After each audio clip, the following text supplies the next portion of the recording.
Stop watching the political theater in Washington. It is a distraction. While the world is fixated on a potential government shutdown 6 days from now, a far more dangerous fracture is opening up in the financial plumbing, one that has nothing to do with budgets and everything to do with whether the assets you think you own actually exist. The most critical number in the global economy right now isn't the deficit. It is the lease rate on physical platinum. It just hit nearly 16%. If you understand how the bullion markets work, that number should terrify you. Is this out of a supply chain going into cardiac arrest? We are standing on the precipice of a structural absence in the precious metals market. The screen price says silver is $13. The vault managers, however, are signaling that there is nothing available for delivery. We have moved from a market asking, "What is the price?" to a market asking, "Is there any metal left?" This is not a delay, it is a mathematical wall. And the terrifying reality is that in less than a week, the lights go out.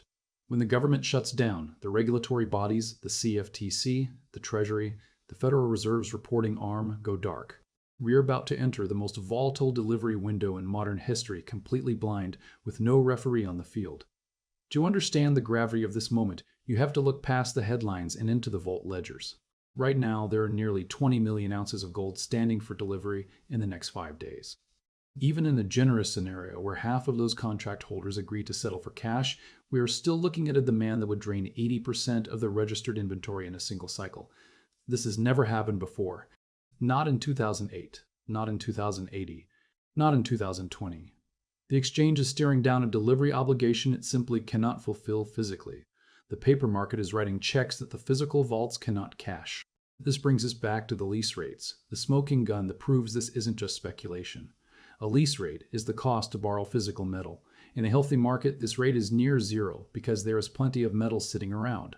But when that rate spikes to nearly 4% for silver and 16% for platinum, it means the lenders have disappeared.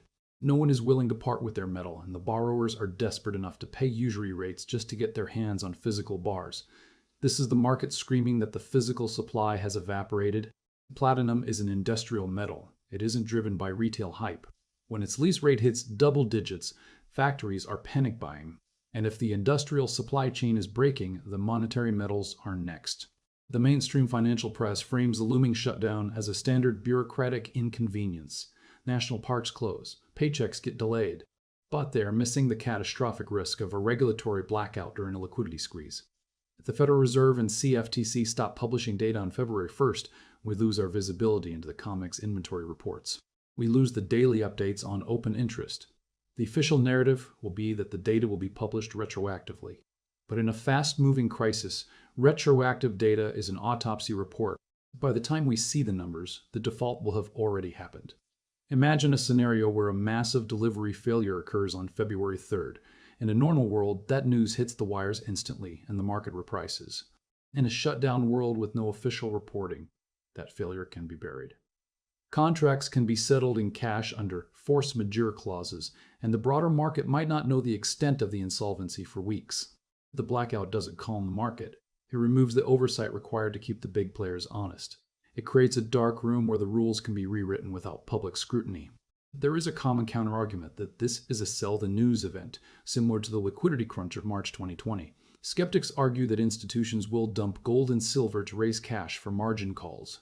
But this view fundamentally misunderstands the difference between a liquidity crisis and an inventory crisis. In 2020, banks had metal but needed dollars. Today, the system is awash in dollars, but the metal is gone. You cannot print a silver bar to cover a short position. If a counterparty demands physical delivery and the lease rates suggest they are, cash settlement is a default by another name. We are not facing a shortage of money. We are facing a shortage of collateral. The likely institutional response in the coming days will be aggressive and predictable. We should expect the exchange to trigger liquidation-only rules or massively hike margin requirements. This is the emergency brake designed to force small speculators out of their positions. They did it in 2011 to crush the silver rally, and they will try it again. The goal is to shake out the paper longs to reduce the delivery demand before the shutdown hits. But this time, the math is different. Even if they flush out half the paper traders, the industrial and sovereign demand for physical metal still exceeds the available inventory. You can manipulate the paper price, but you cannot manipulate the physical stockpile when it reaches zero. We must also consider the signal that will remain visible when the official data goes dark, the spread between the secured overnight financing rate and the interest on reserve balances. This obscure metric measures the stress in the interbank lending market. If the spread widens during the shutdown, it confirms that banks have stopped trusting each other's collateral.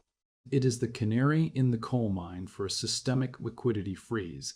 If we see that spread blow out while silver is trading at premiums, we are looking at a full-blown crisis of confidence in the dollar system itself.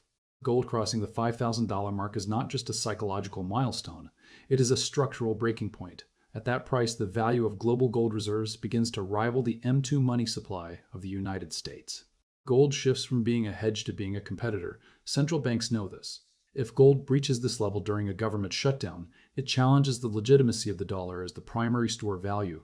It forces the market to ask the uncomfortable question, which asset is real? The one that can be printed into infinity or the one that is currently disappearing from the vaults? Rumors are circulating in the institutional space that major bullion banks are net short 500 million ounces of silver. While unverified, the lease rates lend credibility to this terrifying possibility. If even a fraction of those short positions face a demand for physical delivery, the exchange is insolvent. The banks have three options: acquire metal that doesn't exist, settle in cash if the counterparty agrees, or force a default. If lease rates are at 15%, the counterparties are not interested in cash. They want the metal. This leaves the exchange with only one path: engineering a situation where default is framed as a regulatory necessity due to unprecedented market conditions. This is why the timing of the shutdown is so critical. If the banks are going to change the rules, they must do it before Friday. They need the cover of a functioning government and to implement emergency measures. Once the shutdown begins, coordination becomes impossible. We are likely to see margin hikes and rule changes in the next 72 hours. They are not trying to fix the market, they are trying to survive it. They are preparing the battlefield for a default that can be blamed on the chaos of the shutdown rather than the insolvency of the system. The retail market is already signaling that the dam has broken. Major dealers are sold out of large bars. Premiums on generic rounds have exploded to 600% of their normal levels. This is the real price discovery mechanism at work. The paper price on the screen is becoming irrelevant because it refers to a theoretical ounce of silver that you cannot buy.